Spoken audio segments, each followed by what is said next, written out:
Bonjour à tous, bonjour à toutes, bonjour à ceux en virtuel, les personnes en virtuel, bienvenue. Peut-être qu'il y en a qui viennent de se joindre à nous, donc bienvenue à ce colloque Liberté de jouer. Bienvenue à tout le monde dans la salle. Alors, ça me fait très plaisir d'être ici aujourd'hui. Merci d'ailleurs, Tommy, pour la belle invitation. Je suis en compagnie de mes collègues, donc Véronique Galland ici, qui est chef projet 100 degrés, Marie Spratt, qui est agente de communication. Alors, toutes les trois, on travaille pour l'organisation M361. M361, c'est une organisation qui travaille à la qualité de vie des Québécois et des Québécoises. Et on a plusieurs stratégies sociales partout au Québec pour y arriver. Et parmi ces stratégies sociales, nous avons l'initiative 100 degrés. 100 degrés, donc, réunit une collectivité de gens engagés partout au Québec qui travaillent à des environnements favorables pour une santé sociale et environnementale plus grande. Alors, nous sommes réunis à ce colloque qui s'intitule Liberté de jouer avec des conférences vraiment passionnantes, inspirantes. Merci à vous quatre pour les beaux propos, le beau contenu. C'était vraiment riche. Et le panel de maintenant, on a une belle heure à passer ensemble, 50 minutes en fait, pour approfondir davantage certains contenus. Mais avant d'aller vraiment dans les périodes de questions, parce qu'on a reçu des belles questions des gens virtuels et peut-être aussi dans la salle, donc via Mentimeter, mais avant vraiment d'aller dans ces questions-là, pour les personnes qui se joignent à nous, je vais vous demander de récapituler un petit peu votre propos. Et je vais commencer tout de suite par, euh, dans le fond, je vais commencer par Karine. Karine, qui est fondatrice, directrice générale de la garderie Nature. Euh, Karine, présente-nous un petit peu les bienfaits, en fait, dont tu nous as vraiment bien parlé ce matin. Les bienfaits de l'éducation par la nature.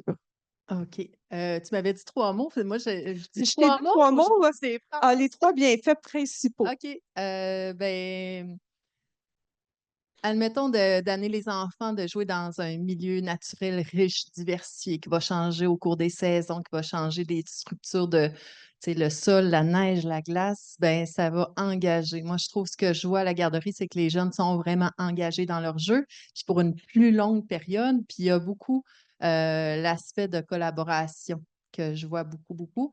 Un autre avantage, ben, tout l'aspect moteur, oui. Puis ce que j'avais nommé aussi dans ma conférence, l'aspect de bien-être. Puis ça, là, c'est pour moi, c'est l'estime de soi et le bien-être général, juste de se sentir bien.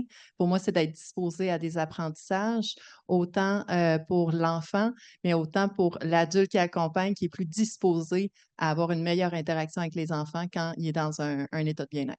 Hmm. Je veux dire ça. C'est parfait, c'est des beaux bienfaits, merci. Je vais poursuivre maintenant avec David. David, ce matin, tu étais avec ta collègue Marie-Christine et vous nous avez parlé de littératie physique. Est-ce que tu peux nous résumer en quelques mots la littératie physique? Donc, pour moi, c'est surtout euh, les connaissances et la compréhension pour bouger dans un monde qui nous permet de communiquer avec les autres et interpréter notre environnement. Donc, c'est vraiment nos compétences motrices qui nous permettent de développer notre confiance et ensuite avoir la motivation d'être actif pour la vie. Donc, ça commence avec les habiletés motrices de base euh, ou en ce qui concerne la Fondation Champion pour la vie. Merci. Merci David. Je vais poursuivre avec Suzanne. Suzanne, tu es une experte de la psychomotricité, donc coordonnatrice et formatrice au Consortium québécois du développement des pratiques psychomotrices. Dans ta conférence, tu as abordé notamment l'aménagement des locaux pour favoriser le jeu libre des tout-petits. Alors, pour les personnes qui viennent de se joindre, tu nous as parlé, tu nous as montré des images d'une vidéo. J'aimerais que tu nous résumes brièvement l'aménagement des locaux, les grandes lignes, comment ça fonctionne pour être cohérent avec cette approche. Avec l'approche au couturier. Avec l'approche au couturier. Oui, oui, des bonnes pratiques d'aménagement. Oui. Bien, les pratiques d'aménagement sont importantes parce que, dans le fond, quand le milieu n'est pas aménagé pour permettre aux enfants de jouer librement, le jeu libre, le jeu initié par l'enfant n'est pas possible. Dans la pratique au couturier, dans le fond, c'est une salle qui est aménagée. On essaie en permanence, de telle sorte qu'elle ne soit pas réaménagée à toutes les fois, Il y a des blocs mousse, il y a des équipements qui permettent à l'enfant de jouer, je dirais de vivre le plaisir de l'activité sensorimotrice, puis qui l'amène progressivement, parce que c'est du matériel polyvalent, qui est non symbolique, qui l'amène justement à développer ses propres jeux. Et les séances se terminent toujours par une histoire qui est racontée à l'enfant et un dessin libre. Donc, l'aménagement de la salle est fait en conséquence et pensé pour que les enfants puissent vivre dans cet espace-là puis avoir le plaisir de jouer. Mais moi, j'insiste quand même que dans les pratiques éducatives ou les pratiques pédagogiques qui favorisent le jeu libre ou le jeu initié par l'enfant, il est important qu'il y ait un adulte dans la salle. Et puis la qualification, la formation de ces personnes-là est un critère, selon moi, prépondérant. Excellent. Merci. On va d'ailleurs y revenir sur cela, l'importance de la présence de l'adulte. On a eu des questions à cet effet-là, fait qu'on va y revenir. Mais avant, Marie-Ève, j'aimerais qui est professeure à l'UQAM, Marie-Ève, j'aimerais que tu nous résumes brièvement les principes de la désactivation, donc l'approche dont tu nous as parlé ce matin. Oui, l'approche de désactivation, en fait, c'est fait pour essayer de soutenir autant les jeunes animateurs de camp de jour qui ont peu de formation sur le développement nerveux, le développement des qualités musculaires, cardiovasculaires, etc., les principes d'entraînement, de stimulation, de pédagogie, jusqu'à nos experts qui sont dans les milieux avec les jeunes. Comment facilement inclure les jeunes, comment facilement augmenter la participation des jeunes et aussi solliciter le développement des différentes composantes. Excellent. Merci pour ces beaux résumés. Maintenant, je vais commencer tout de suite avec un exercice pratique qui vise à peut-être à créer des liens entre vos 4 présentations. Bien, je vais vous demander, parce qu'on a certainement dans la salle et dans l'auditoire en virtuel des gens qui sont sur le terrain, donc qui sont vraiment personnels de l'éducation, gestionnaires de services de garde et autres. Je serais curieuse de vous entendre sur un lien commun peut-être dans tout ce que vous nous avez présenté ce matin. Est-ce qu'il y a des différences ou des similitudes dans toutes ces approches-là que vous trouvez vraiment important de relever pour notre compréhension? Et vous pouvez penser à des trucs très pratiques ou peut-être que théoriques. Je sais, il y avait beaucoup tu nous parlais de cadre méthodologique, mais essayez peut-être de penser en fonction pratique. Donc, des différences et des similitudes. Qu'est-ce que ça pourrait vouloir dire? Je vous lance la question à vous 4. Après, j'aurai des questions plus précises pour chacun d'entre vous. Oui? Ben, moi, je pense que ce qui nous rassemble, c'est le respect de la diversité des parcours des enfants, puis de donner de la place au cheminement individuel avec son plein potentiel, avec ses limites temporelles et ponctuelles compte tenu de son parcours de maturation, puis laisser place à la variété des parcours dans le sens qu'il y a des enfants qui ont des tempéraments qui sont plus moteurs, il y en a qui sont plus observateurs, mais chacun a le potentiel de se développer. Merci. Je compléterais. Moi, je trouve ce qui ressort dans les 4, c'est l'estime de soi, là, le respect, mais aussi l'estime de soi. Dans ce parcours-là, est-ce que je vais vivre des victoires? Est-ce que je vais me construire cette estime de soi-là? Puis on en a tellement besoin jusqu'à notre vie adulte que là, je suis devant un stage, devant tout ce monde-là, j'ai besoin de l'estime de moi. C'est tout notre parcours. Je trouve de voir la vie, mais à hauteur d'enfant.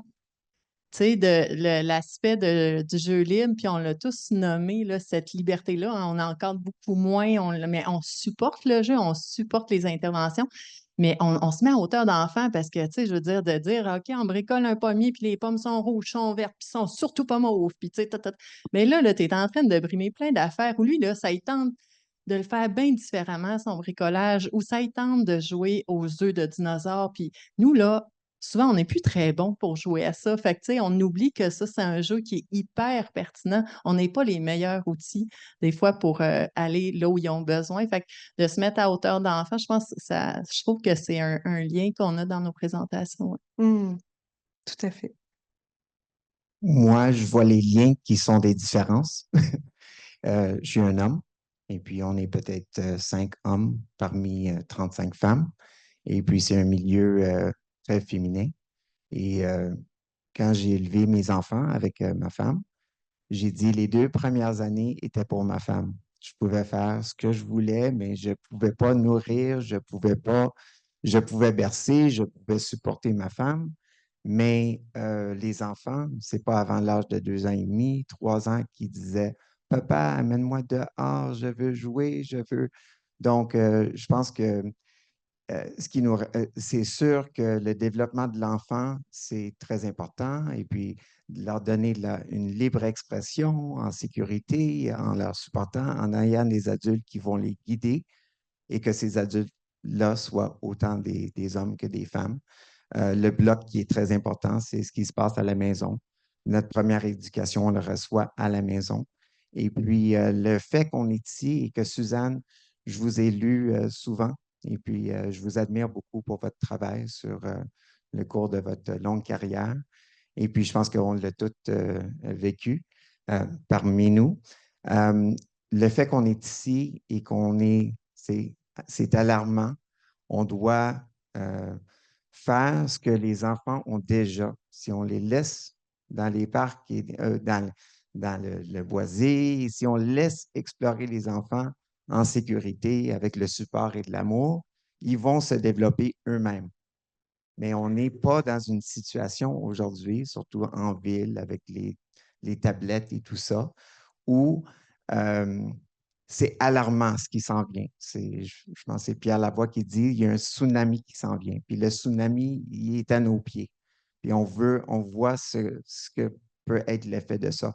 Dans 5 ans, vous croyez dans les Tesla, les autos. Moi, j'étais en Arizona 2 semaines passées et les autos conduisent toutes seules. En 50, Tesla a des robots pour amener nos enfants à la garderie. T'sais. Donc, ce qu'on parle, c'est quelque chose c'est très, très important. C'est la nature humaine. Et puis, on doit être humain pour approcher ces approches. Donc, je suis avec vous. Je suis avec vous aussi. Nos enfants, c'est des êtres humains.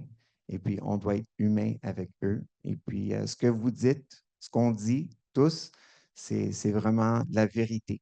C'est pas des produits qu'on achète. Quand je vois la cour de la CPE, qu'il y a des modules qui ont été vendus là, c'est parce que quelqu'un s'est fait des sous en vendant des choses.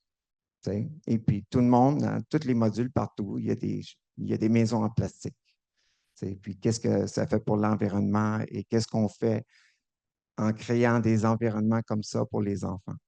Il faut vraiment, vous êtes les guerriers et on doit se battre ensemble. Donc, Merci, David. Marie-Ève, est-ce que toi, tu as relevé un fil conducteur ou une différence parmi...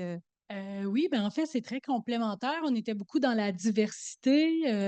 En fait, admettons qu'on l'approche des activations permet aussi d'unifier tout ça, d'utiliser les bienfaits de chacune des approches parce qu'il n'y a rien de magique. En fait, c'est vraiment la diversité puis que l'enfant se sente bien. Donc, imaginons, on prend les ballons champions pour la vie, on est dehors, on prend du recyclage, puis là, tout le monde, on transporte des ballons avec nos pieds, des ballons de soccer. OK. Ballon de football, on peut dribbler avec des ballons de football. On peut aussi dribbler avec des cannes, avec des boules de papier, avec des tuyaux. Donc, imaginez les adaptations sensorimotrices qu'on doit faire pour dribbler à travers un parcours, pour apporter tous les accessoires de l'autre côté, mais dans des contextes qui sont inattendus, qui enrichissent le développement moteur. Donc, il y a moyen d'être créatif et d'utiliser toutes les approches et de s'y approprier pour créer des jeux. Donc, je pense que c'est complémentaire, mais ultimement dans le but de soutenir le développement des différents paramètres de l'enfant. La créativité, moi aussi, je l'ai entendu. Merci de nous avoir pointé vers des éléments précis comme ça. Une autre question, le rôle de l'adulte. Donc, on en a parlé. Le colloque s'intitule Liberté de jouer. Liberté de jouer, c'est le jeu libre, mais on le sait, ce n'est pas nécessairement de laisser aller les enfants librement.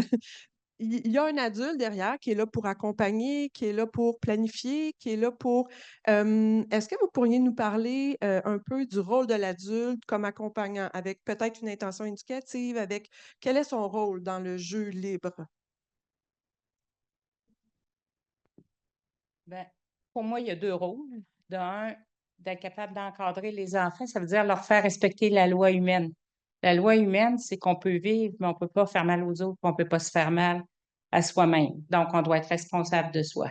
Ça, je pense que responsabiliser les enfants dans leur sécurité, les faire réfléchir, ça faisait partie aussi des points communs.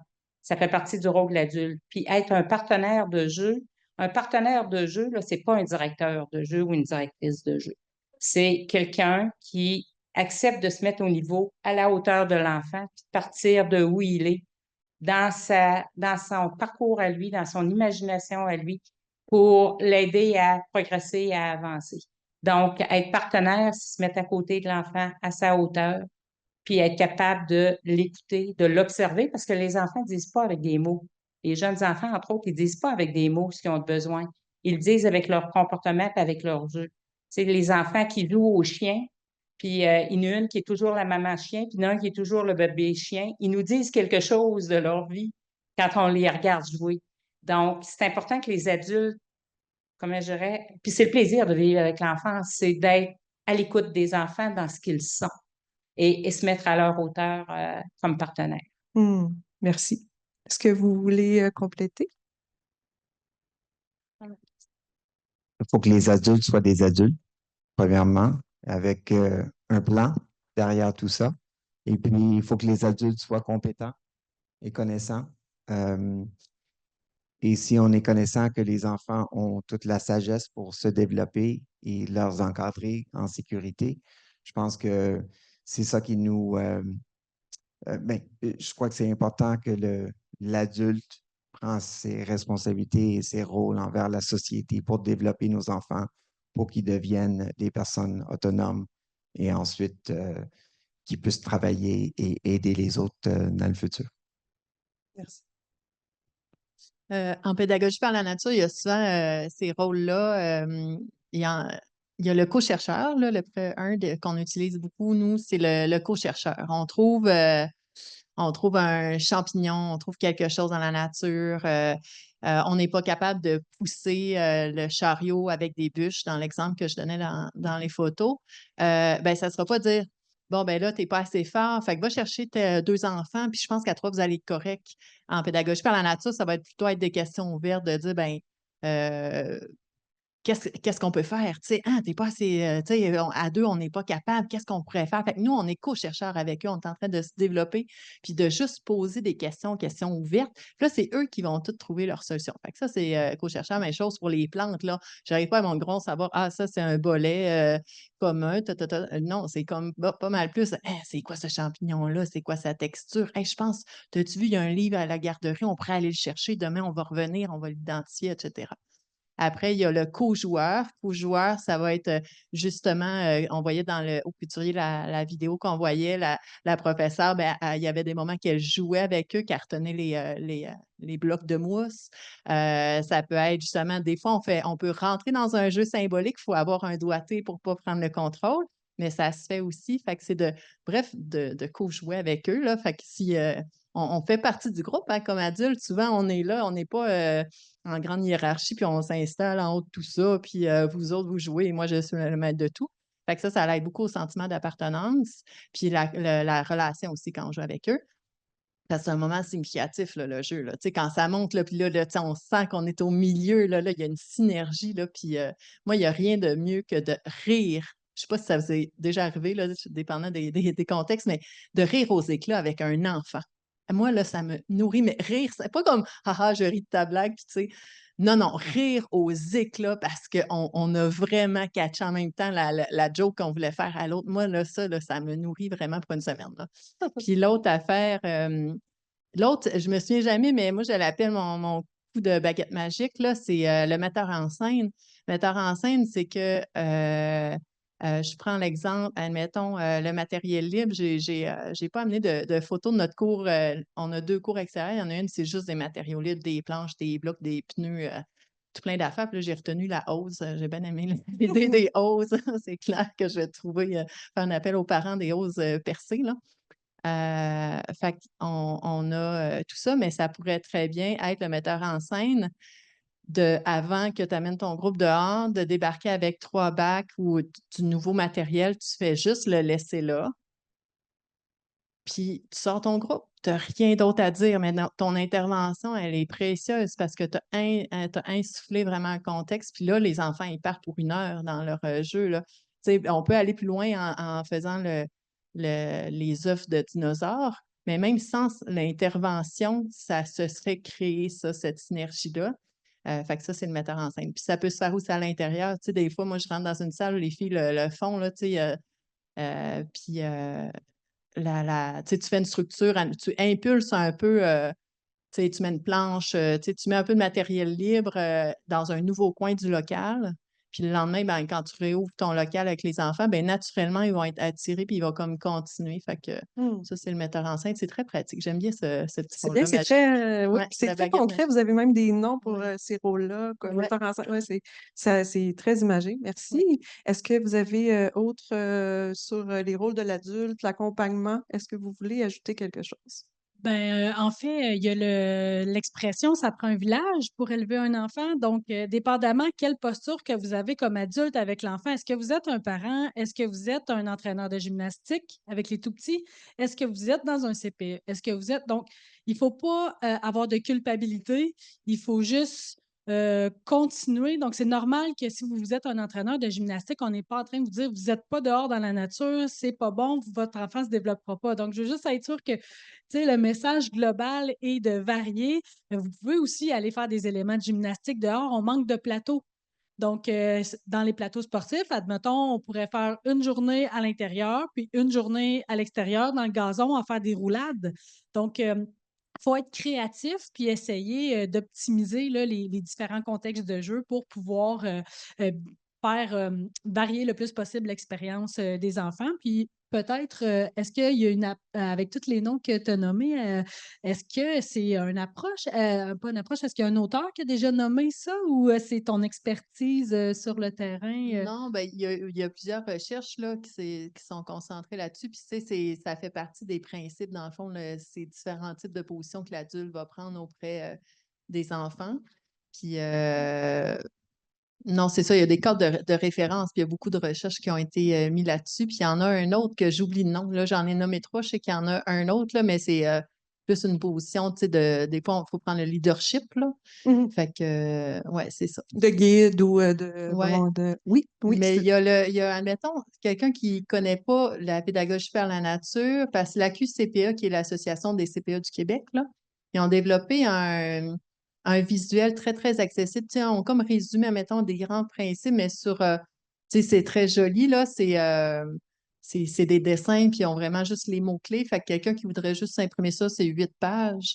Puis il faudrait comme taper AQCPE, les 8 principes de la pédagogie par la nature, puis On tu va les devrais. donner Essaiera, parce qu'on oui, va vous Ouais, donner, je te faisais dire ouais, pour qu'on c'est puisse vous ça. donner ces références-là Ouais. aussi. Là. oui. Ben, ouais, il y a le cadre de référence à Alex, mais ça serait dans le même site web, là, dans la même place. Là. C'est comme un pastel vert, là, Mm. le On visuel. s'assurera que la ressource en question Ouais. est dans les ressources Ouais. que vous aurez à la fin Ouais. via le code QR. OK? Donc, ben, parfait. Merci. Je Est-ce vais que je peux poursuivre. je Ah oui, voulais je juste m'excuse, Suzanne. Oui. ben, peut-être juste pour rajouter là-dessus, parce que plus large que la pédagogie de la nature, il y a quand même les styles pédagogiques. Mhm. Puis au Québec, là, ça fait au moins 40-50 ans qu'on étudie la pédagogie ouverte, une pédagogie qui donne plus de place, les styles d'intervention démocratique. Fait que ça fait partie de tout cet univers-là. Là. C'est des C'est termes. pas seulement en éducation par la nature, on retrouve ça plus Non, largement dans non, d'autres. Mhm. je dirais que les programmes québécois de l'éducation préscolaire et d'éducation à la petite enfance reposent sur ces styles Les approches pédagogiques. expérientielles Oui, où sur on. ces styles Oui. Mhm. pédagogiques-là aussi, où la relation de l'adulte, c'est une relation démocratique avec Mhm. l'enfant. Mhm. La dernière affaire que je voulais dire, Mhm. se mettre à la hauteur de l'enfant, c'est accepter, accueillir l'enfant tel qu'il est. Puis je veux juste dire qu'il arrive des fois, les enfants, par exemple, vont jouer au chien pendant 6 mois, puis on voudrait qu'ils fassent d'autres choses, mais ils ont besoin de jouer au chien. Puis parce que quand ils jouent au chien, ils développent toutes sortes d'affaires. Entre autres, des fois, ils reculent dans les habiletés. Ils ont besoin de marcher à 4 pattes, de ramper pour consolider des habiletés où ils seraient rendus Mhm. en principe, mais qui ne sont pas encore, je dirais, intégrés. On voit pas ça Donc, comme de la régression, dans le fond. exact. Ça fait partie du jeu normal de l'enfant, puis on appelle ça des processus de réassurance qui contribuent au sentiment de compétence. Mm. Fait que ça aussi, il faut accepter ça, parce que des fois, on les veut ailleurs que où ils sont rendus. Mm. Qui avance plus vite, oui. Merci beaucoup. David, je vais y aller. On a reçu des questions du public. Je voudrais vraiment laisser la place aux questions super intéressantes qu'on a reçues. Il y a une question qui s'adresse à toi. Donc, tu as vraiment parlé de la délicieuse incertitude. Tu avais beaucoup d'intérêt pour le concept. Dans le fond, la question, elle est intéressante aussi avec le rôle de l'adulte. C'est la suivante. Peut-être parfois, cette délicieuse incertitude-là, elle devrait être pour l'adulte qui accompagne, pas seulement pour l'enfant. Totalement. Et j'ai appris douce incertitude, que j'aime beaucoup aussi. Moi, je suis toujours en phase délicieuse, douce incertitude personnellement. Donc, je me pousse à tous les jours pour apprendre, pour me dépasser, pour être le meilleur que je peux être dans tous mes rôles, comme père, comme mari, comme enseignant, comme personne. Et puis, 100%. Donc, en montrant notre vulnérabilité euh, devant les enfants, on leur permet aussi d'être vulnérables en montrant que, tu sais, on n'est pas toujours capable de tenir notre équilibre et de jouer avec eux. Ça leur permet de jouer et de faire des erreurs. Tu sais, parce que l'incertitude, c'est ça se peut qu'on ne réussit pas. Mm. Et puis, si on ne réussit pas, mais ce n'est pas grave, on se relève et on en recommence. Donc, si on se permet de faire ça devant les enfants, devant nos pères, devant les autres, mais les enfants vont le faire aussi. Rendu à un certain âge, Mm. rendu à un certain âge, l'âge de la raison ou l'âge de la... Si on peut, j'ai beaucoup appris et apprécié. C'est parce qu'on bouge pour apprendre, on apprend en bougeant et on se développe, oui, en bougeant. Donc, ça dépend. Merci. Merci. J'ai une question qui s'adresse maintenant à Karine. Karine, dis-nous, c'est une question qui doit être quand même récurrente. Comment les risques sont gérés? On parle de jeux risqués de plus en plus. Il y a l'Association canadienne de pédiatrie qui a émis une directive récemment à l'effet que les jeux risqués avaient finalement plus de bénéfices que de désavantages. Tu nous en as parlé un petit peu dans ta présentation, mais quand même, là, on parle, la question, c'est plus les risques, tu sais, il y a des parents, il y a la municipalité. Comment c'est géré ces risques-là? Pas nécessairement seulement l'enfant. Ben déjà, premièrement, effectivement, je pense que la première étape, c'est d'expliquer la démarche aux parents avant l'inscription, qu'ils puissent comprendre pourquoi, c'est quoi un risque, puis pourquoi est-ce qu'on en fait prendre aux enfants, là, c'est pas juste parce que c'est un mot cool, là, il y a vraiment des bienfaits. Fait que d'expliquer la démarche, puis qu'ils soient partenaires, parce que dans le mot risque, il y a aussi la possibilité qu'il se blesse, là, l'enfant. Même si j'ai dit qu'on n'a pas eu tu sais, les seules affaires qui est arrivées, là, c'est un accident, un bras cassé au parc municipal, là. Tu sais, des fois, il y en a un pas loin, puis des fois, ils font une sortie là. Après, une dans un sentier à l'Halloween, puis c'était sa grand-mère qui tenait le bras. Tu sais, des affaires là, anodines, là. Tu sais, autant qu'ils grimpent dans les arbres, puis qu'ils, tu sais, ils font des affaires, des fois, tu dis, OK, ils sont vraiment dans leur zone de délicieuse incertitude, là. Mais les accidents, c'était vraiment comme au couturier qu'elle a dit, des fois, il se tape ses murs, mais il pourrait être dans le cours d'école, là. Mm. Fait que, mais bref, de un, communiquer aux parents par écrit, c'est quoi les risques, puis qui s'engage dans le sens que lui aussi, il est engagé dans cette démarche-là.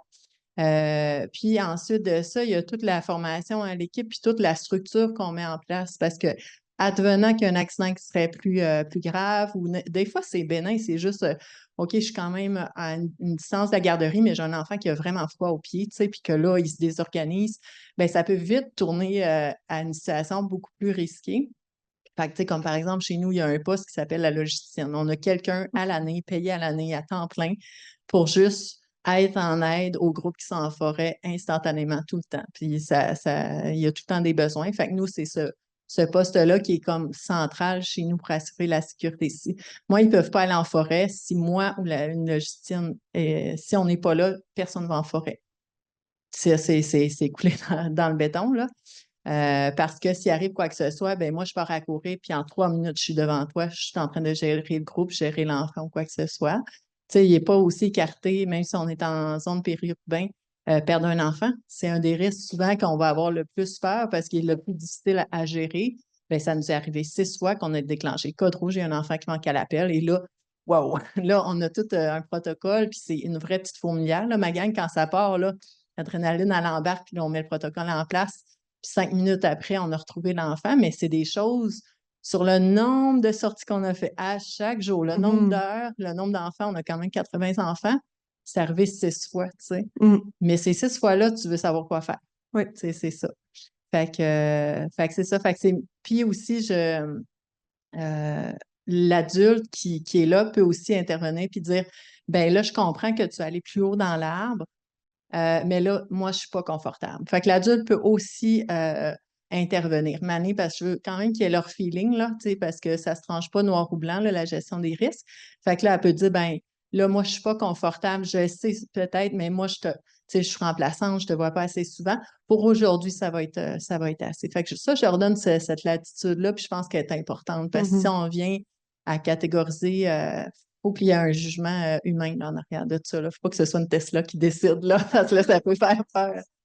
Fait que c'est ça, c'est tu sais, il faut intervenir sur plusieurs plans, là. Ouais, exact. Excellent. Suzanne, je voyais que, est-ce que tu voulais compléter? Non, parfait. Non, je trouve ça extraordinaire.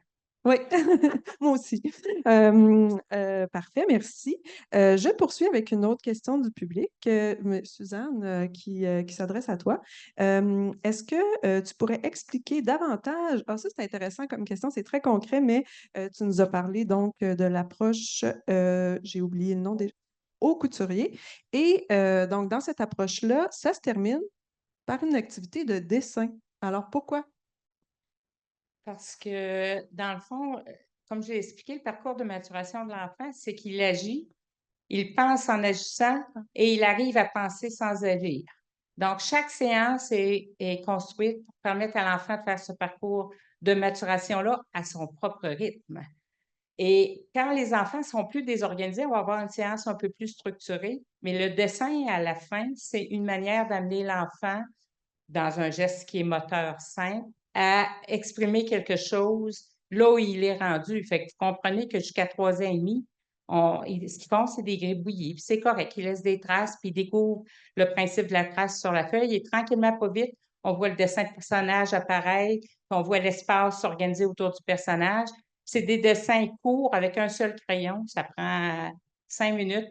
Et on demande à quelques enfants dans le groupe, à chaque séance, de nous raconter son dessin, de nous parler de son dessin. Même quand ils sont petits, on écoute ce que l'enfant a à dire, on l'écrit derrière, puis ça sert de mouvement vers l'apprentissage de la lecture. C'est comme un éveil à la lecture et à l'écriture. Mais c'est fait dans la relation à l'adulte, sans obligation, juste dans l'écoute de ce que l'enfant dit, on le réécrit. Souvent, l'enfant prend son doigt vers 4 ans, là, puis même s'il ne reconnaît pas les mots, il redit ce qu'il a dit. Puis il sait que c'est ça lire. Donc, il a découvert que c'était la lecture. Fait que le but, c'est de terminer le processus. Puis plus les enfants sont jeunes, ben c'est sûr qu'en bas de 3 ans, on laisse plutôt soit un grand carton ou un tableau au mur où les enfants peuvent aller laisser des traces. Puis on finit avec les plus petits, on finit les séances par une ronde. Donc, juste tourner en rond en chantant. Ça me permet de dire qu'on oublie souvent la musique, le chant, dans la manière de faire bouger les enfants, entre autres pour les activer. Parce que pour les amener à courir, là, des enfants, c'est pas le jogging, là. Mais mettez de la musique là, stimulante, puis ils se mettent tout le monde à danser parce qu'on a ça dans notre patrimoine génétique, puis dans toute notre culture. Donc, moi, je pense qu'il y a aussi des stratégies dans le faire bouger les enfants qu'on oublie qui sont de l'ordre du culturel, entre guillemets. On pense souvent au sport, mais le culturel, la musique, la danse, c'est des stratégies qui sont sous-utilisées pour faire bouger les enfants. Merci. Oui, on pourrait avoir des cuillères. Effectivement. C'est un beau rappel, merci. Maintenant, une question pour Marie-Ève.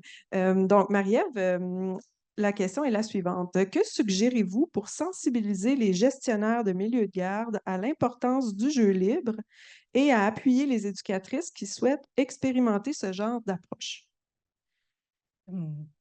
J'aurais le goût de référer cette question à notre experte parce qu'elle a, avec son équipe, réussi à faire des changements, même gouvernementaux, assez importants dans la culture des CPE. Donc, je ne sais pas si c'est. Est-ce que tu es d'accord? Je ne veux pas Ouais. faire un miroir, mais je pense que avant la retraite, ça serait important que son legs soit bien entendu. Bien, merci beaucoup, Marie-Ève, de me passer le bâton. Je peux dire deux choses, peut-être tu pourras compléter, mais de mon expérience, d'un, il y a un changement de culture qui s'opère progressivement. Puis c'est long. C'est long parce que moi, ça fait depuis 1980 que je suis dans le milieu. Fait que là, ça fait beaucoup de temps. Mais le changement s'opère progressivement, puis il faut y croire, il ne faut pas lâcher. Fait que tu parlais de guerrier, tantôt guerrière. Moi, je pense, en tout cas, être tenace, persévérant. Ça, c'est une condition. Puis j'ai le goût de vous donner comme exemple aux couturiers, parce que j'ai aimé ça que tu dises, il faut sensibiliser les parents. Au début, quand on a installé aux couturiers à l'école Saint-Pierre, c'est la première école qui a installé ça de façon systématique dans son programme. Puis on rencontrait systématiquement tous les parents des enfants de maternelle, on leur expliquait la séance, pourquoi les enfants se mettaient pieds nus, parce que ça, déjà, enlever les souliers puis les bas, c'était quelque chose. Puis pourquoi les profs allaient là, puis l'idée du risque aussi dans la pratique, parce que c'est une pratique où les enfants grimpent, sautent, roulent, puis ils prennent des risques à leur hauteur. Et maintenant, l'information est moins importante parce que dans le milieu où c'est implanté, les parents se le disent, les enfants en parlent et la culture a changé. Fait qu'on a besoin de moins, les écoles ont besoin d'en faire moins, les CPE, parce que ça s'est dit d'un parent à l'autre, ça s'est parlé, ça fait partie de la culture. Fait qu'une culture, ça change tranquillement. Puis moi, je dirais que pour aider le personnel, ça prend de la formation avec un accompagnement. Puis ça me permet de dire un message important parce que je trouve qu'on confond souvent information et formation.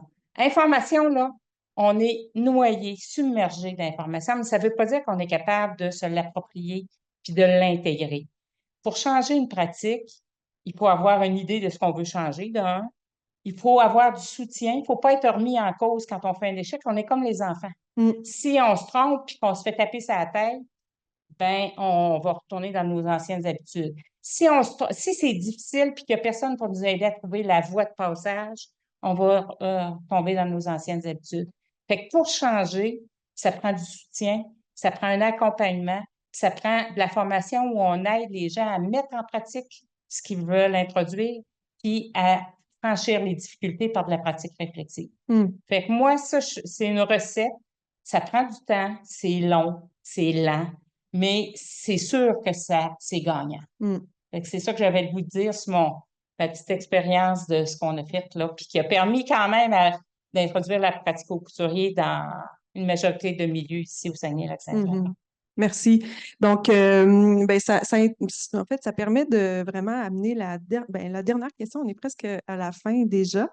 La question, en fait, c'est une perspective d'avenir. Donc, on parle de formation, mais donc, est-ce que autant comme société, comme communauté, comme professionnel ou comme parents, comment on peut encourager davantage ben, le développement moteur et psychomoteur des tout-petits? Donc, peut-être dans une perspective de le premier plus petit pas. Hein? Là, on dit souvent, bon, qu'est-ce qu'on peut faire comme, c'est ça, pour l'avenir, un premier petit pas?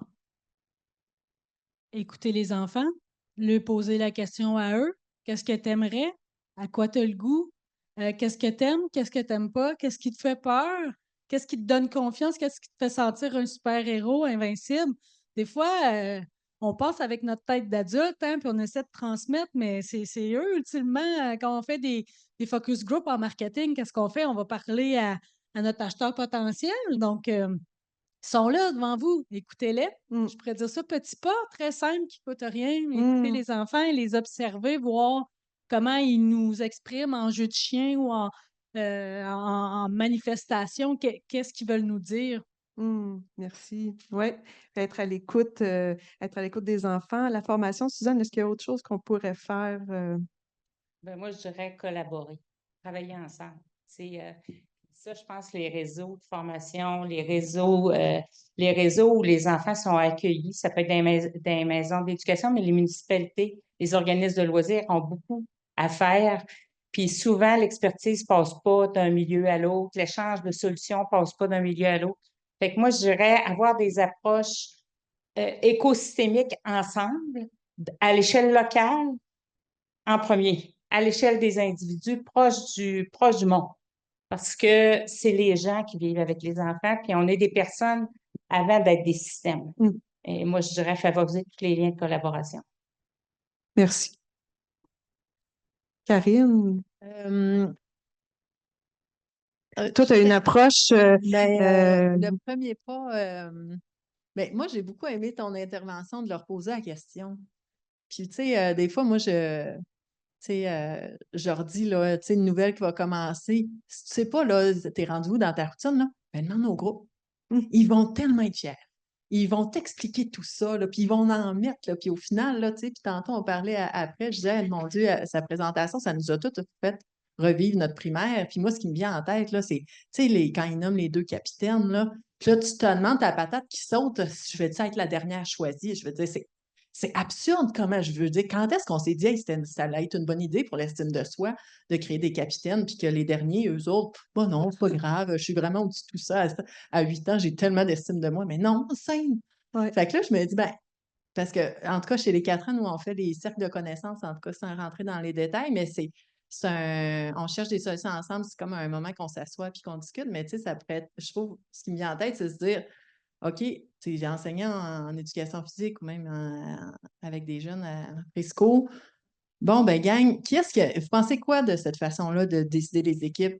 Vous vous sentez comment? Tu sais, est-ce que vous aimez ça avec les derniers? Peu importe, là, t'animes ça. Puis de dire maintenant, cette année, comment est-ce qu'on pourrait choisir les équipes? Mhm, Juste ça, là, ça serait, tu sais. mhm, Puis là, ils sont engagés aussi avec le prof. Tu sais, mhm, il y a tu sais, un sentiment d'équipe, là. mhm.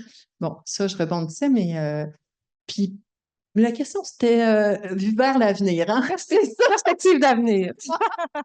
Ben moi, je dis tout le temps, allez-y, premier pas, tu sais, je veux dire, tu garoches 2 pneus dans ta course, c'est déjà ça, tu sais, d'y aller, faire un pas. Je trouve que là où on est rendu, tu sais, on est au début du tsunami. Mané, là, moi, c'est cette énergie-là de feu que j'avais quand je fondais la garderie. C'est qu'on n'a plus le temps de ne pas agir.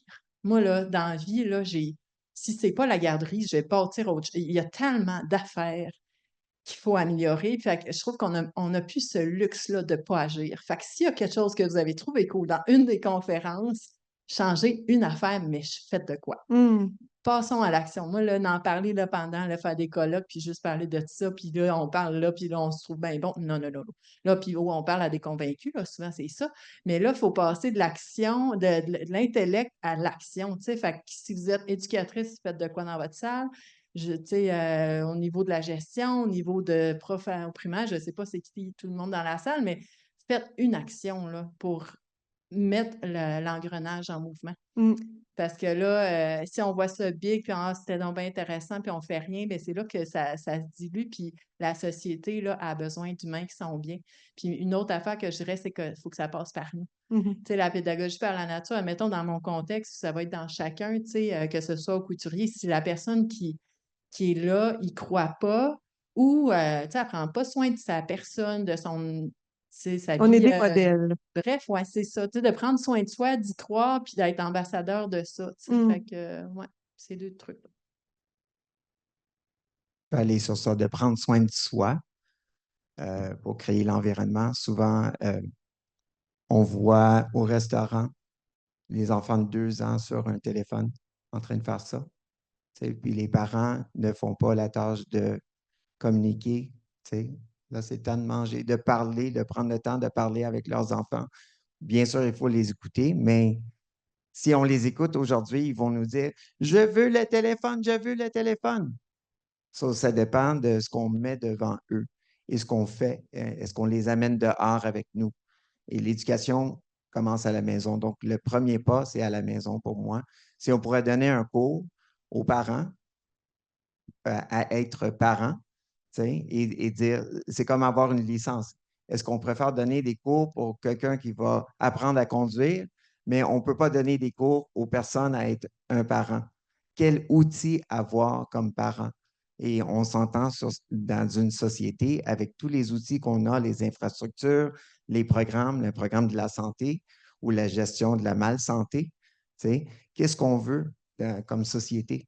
On veut de la santé, on veut connexion, on veut être près de nos enfants, on veut les voir développer à leur saveur, sur leur parcours. T'sais, bien sûr, je peux être ici pour dire, mais développons la motricité pour qu'ils deviennent confiants et compétents et tout ça, mais ça ne veut rien dire. À moins qu'on ait l'esprit d'élever nos enfants de façon qu'ils deviennent des adultes, mais ça commence par nous. Ça commence par nos choix comme adultes et notre choix comme société. Qu'est-ce qu'on met devant nos enfants? C'est sûrement pas les téléphones qu'ils ont besoin. C'est sûrement pas, ils ont besoin de la nature. Ils ont besoin des vraies connexions. Ils ont besoin de quelque chose. Ils ont besoin des hommes et des femmes hein, pour les élever et tout genre. Quel beau mot de la fin, quel beau mot de la fin. Merci, un appel à l'action.